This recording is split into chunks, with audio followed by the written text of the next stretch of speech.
تو یہ چند طریقے تھے جن سے اسلام نے غلامی کو ختم کرنا چاہا، ترغیب دلائی، حکم دیا کہ غلامی کو ختم کرو، لیکن پھر بھی اعتراض کیا جاتا ہے اسلام کے اوپر کہ اسلام نے اس کو فروغ دیا۔ تو میں پھر یہاں پہ کہنا چاہوں گا کہ اسلام نہ تو اس کا موجد تھا، نہ اس کا ایجاد کرنے والا تھا غلامی کو، اور نہ ہی اس کو فروغ دینے والا تھا، بلکہ اس کو ختم کرنے والا تھا اور ختم کیا بھی۔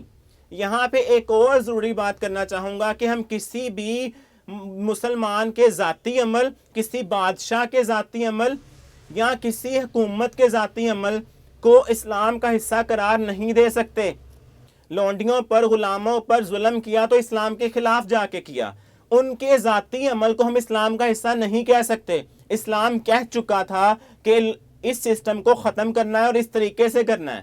خیر ہم آگے چلتے ہیں۔ اب ہم دیکھیں گے کہ غلامی کا خاتمہ دنیا کے اندر ہوا کب۔ اگر ہم ہسٹری چیک کریں تو امریکہ میں 1808 کے اندر غلامی پر پابندی لگائی گئی۔ کہاں پہ؟ امریکہ میں 1808 میں، کہ غلامی کو ختم کیا جائے۔ لیکن اس کے باوجود بھی اسمگلنگ ہوتی رہی انسانوں کی as a Ghulam, as a sleeve.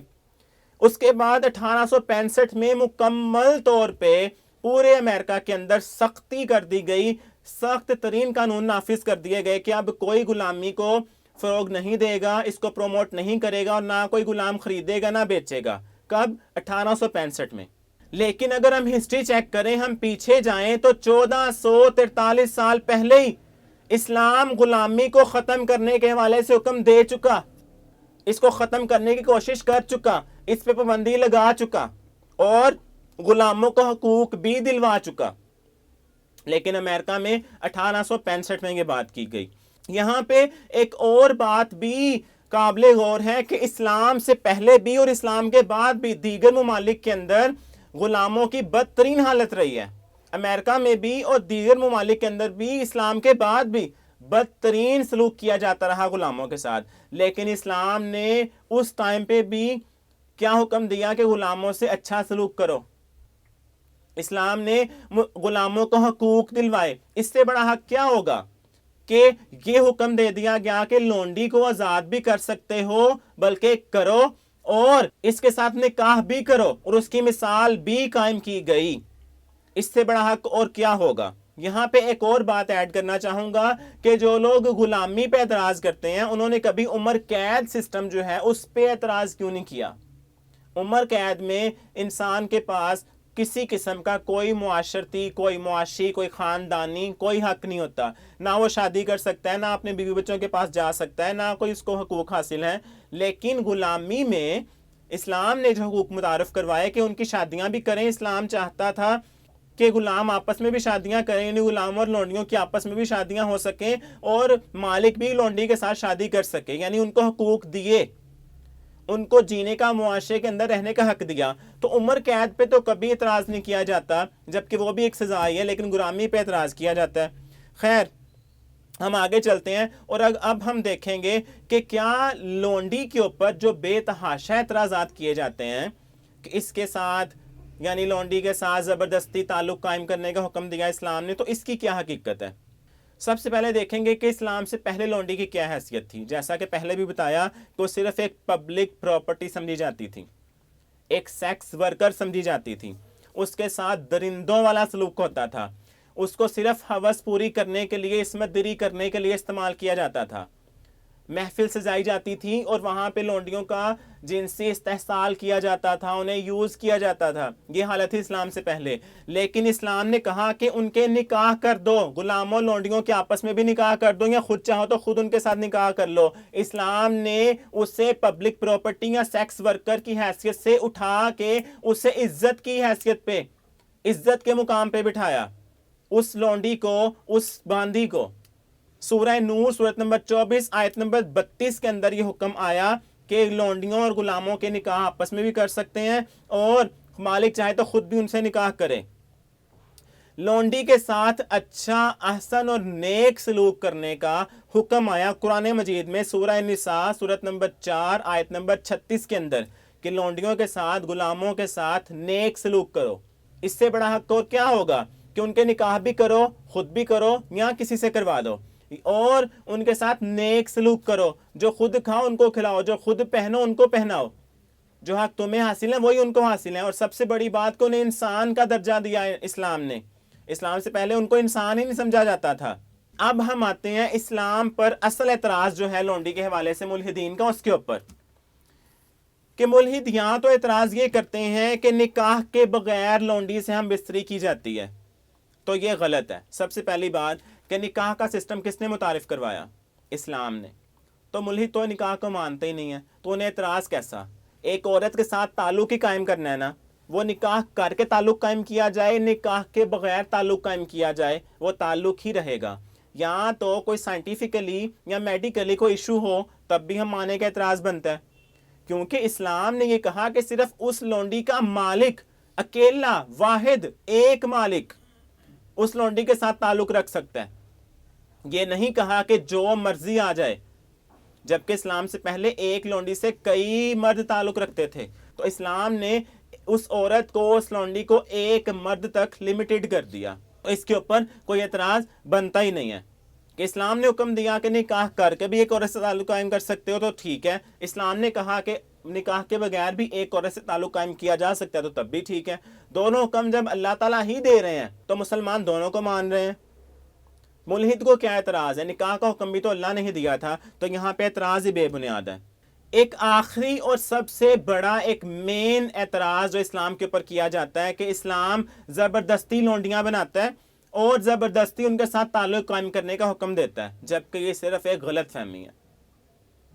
اسلام گھروں میں گھس گھس کے عورتوں کو نکال کے لونڈیاں نہیں بناتا، بلکہ ان عورتوں کو لونڈی بنایا جاتا تھا کہ جو میدان جنگ میں آتی تھیں اور شکست کھانے کے بعد قیدی بنا لی جاتی تھیں، اور تب ان کو لونڈی بنایا جاتا تھا، اور یہ آلریڈی وہاں پہ رواج موجود تھا۔ ایک بات۔ دوسرا یہ کہ جب وہ عورت اپنے پورے خاندان کے ساتھ میدان جنگ میں تشریف لائی تھی، جو کہ لونڈی بنائی گئی، تو کیا وہ اس وقت نہیں جانتی تھی کہ اگر میں ہاری، یعنی اگر میرا قبیلہ، میری قوم ہار گئی، شکست کھا گئی، تو مجھے پکڑ لیا جائے گا، مجھے قید کر لیا جائے گا، مجھے لونڈی بنا لیا جائے گا؟ یہ بات وہ آلریڈی جانتی تھی، تو پھر وہ میدان جنگ میں لینے کی آئی؟ اس کی مرضی شامل تھی لونڈی بننے میں آلریڈی، اگر ہم لاجیکل بات دیکھیں۔ دوسری بات کہ وہ خود ہی نہیں بلکہ اس کا شوہر، اس کا بھائی، اس کا باپ، اس کا بیٹا، وہ کوئی بھی ہو، وہ سب جانتے تھے، اس کی پوری قوم جانتی تھی کہ اگر یہ ہماری عورتیں پکڑی گئیں تو ان کو لونڈی بنا لیا جائے گا، تو ان کی رضامندی تو آلریڈی شامل تھی۔ یہ اعتراض بے بنیاد ہے کہ ان کو زبردستی لونڈی بنایا جاتا تھا، ان کے ساتھ زبردستی تعلق قائم کیا جاتا تھا، یہ اعتراض ہی بے بنیاد ہے، جبکہ وہ پہلے ہی جانتی تھیں کہ اگر پکڑی گئیں تو ہمارے ساتھ یہ ہوگا۔ دوسری بات کہ جب کوئی بھی عدالت، کوئی بھی قانون کسی مجرم کو سزا دیتا ہے تو وہ پوچھتا نہیں ہے کہ کیا تمہیں یہ سزا منظور ہے، کیا تمہیں یہ سزا دے لی جائے، تم راضی ہو؟ ایسا نہیں ہوتا، نہ پہلے نہ اب، اور نہ کبھی ہوگا۔ سزا ہی ہوتی ہے جو اس جرم کی بنے۔ تو اس جرم کی یہی سزا تھی اس ٹائم پہ بھی کہ اگر میدان جنگ میں عورتیں پکڑی گئیں، قیدی بنا کے لونڈی بنا لیا جائے گا، یہ ایز اے سزا تھا، پنشمنٹ تھی، ایز اے پنشمنٹ۔ تو پنشمنٹ کبھی بھی پوچھ کے اور کنسنٹ کے ساتھ، رضامندی کے ساتھ نہیں دی جاتی۔ تو وہ عورتیں جانتی تھیں کہ ہمارے ساتھ ایسا ہی ہوگا اگر پکڑی گئیں تو، اور یہ سزا تھی۔ آج بھی اگر کوئی سزا ہو تو وہ کبھی بھی پوچھ کے نہیں دی جائے گی۔ جو سزا معاشرے میں قائم ہوگی چوری کی، زنا کی، قتل کی، کچھ بھی کرنے کی، تو وہ سزا اس مجرم سے پوچھے بغیر ہی دی جائے گی۔ تو اس ٹائم پہ بھی پوچھے بغیر ہی سزا دی جاتی تھی۔ اور ایک اہم ترین بات یہ کہ اس ٹائم کے لوگوں نے یہ تو اعتراض نہیں کیا تھا کہ اسلام لونڈیاں بناتا ہے، باندیاں بناتا ہے۔ وہاں پہ کفار موجود تھے، مشرکین موجود تھے، لیکن انہوں نے یہ اعتراض کیوں نہیں کیا؟ کیونکہ وہ جانتے تھے کہ یہ رواج ہے، یہ چلتا آ رہا ہے۔ تو اسلام نے اس کو شروع بھی نہیں کیا اور اسلام نے اس کو فروغ بھی نہیں دیا، اسلام نے اس کو ختم کیا۔ ایک آخری بات، ایک آخری غلط فہمی کا ازالہ کرنا چاہوں گا یہاں پہ کہ کچھ لوگوں کا یہ بھی اعتراض ہے، خاص طور پہ ملحدین کا، کہ عورت کے ساتھ جو لونڈی بنائی جاتی تھی فوری طور پر تعلقات، جسمانی تعلقات قائم کر لیے جاتے تھے۔ تو یہ ایک بہت بڑی غلط فہمی ہے، جبکہ اسلام نے یہ کہا کہ اگر وہ عورت جو لونڈی بنائی جائے وہ کمواری ہے تو تب تو ٹھیک ہے کہ اس کے ساتھ تعلقات قائم کیے جا سکتے ہیں، لیکن اگر وہ شوہر والی عورت ہے، وہ آلریڈی شادی شدہ ہے، یعنی اس کا شوہر مشرک یا کافر یا جو بھی ہے، تو اس عورت کو ایک مینسز آنے تک ویٹ کرنا پڑے گا، اور اس کا مالک اس سے پہلے اس کے ساتھ کوئی تعلق نہیں رکھ سکتا۔ ایک حیض آنے کے بعد اس سے تعلق قائم کیا جائے گا۔ اور دوسری بات یہ کہ اگر وہ عورت حاملہ ہے تو اس کا ڈیلیوری تک ویٹ کیا جائے گا، وضع حمل کے بعد ہی اس کے ساتھ تعلق قائم کیا جائے گا۔ تو یہ ایک بہت بڑی غلط فہمی ہے جس کا ازالہ ضروری تھا، کہ اسلام نے یہ نہیں کہا کہ آن دی اسپاٹ ابھی وہ قیدی بنی ہیں ان کے ساتھ پکڑ کے تعلقات قائم کر لیے جائیں، ایسا نہیں ہے، بلکہ اچھے طریقے سے انہیں گھر لایا جاتا تھا، ان کو ویٹ کروایا جاتا تھا کہ وہ فارغ ہو جائیں، یعنی اپنے حیض کے دن گزار لیں، تب ان کے ساتھ تعلقات قائم کیے جاتے تھے۔ تو یہ چند غلط فہمیاں تھیں جو کہ دور کرنا بہت ضروری تھیں، اور ان کے اعتراضات کے جواب دینا بہت ضروری تھے۔ امید ہے کہ ملحدین کے بھی ذہن کا جو فتور ہے وہ ختم ہو چکا ہوگا اس ویڈیو کو سننے کے بعد۔ اللہ تعالیٰ انہیں اور ہم سب کو دین کی صحیح سمجھ، اصل فہم عطا فرمائے، مذہب کی خوبصورتی کو سمجھنے کی توفیق عطا فرمائے کہ کس طریقے سے، کتنے خوبصورت احسن طریقے سے اسلام نے غلامی کو ختم کرنے کی طرف ترغیب دلائی۔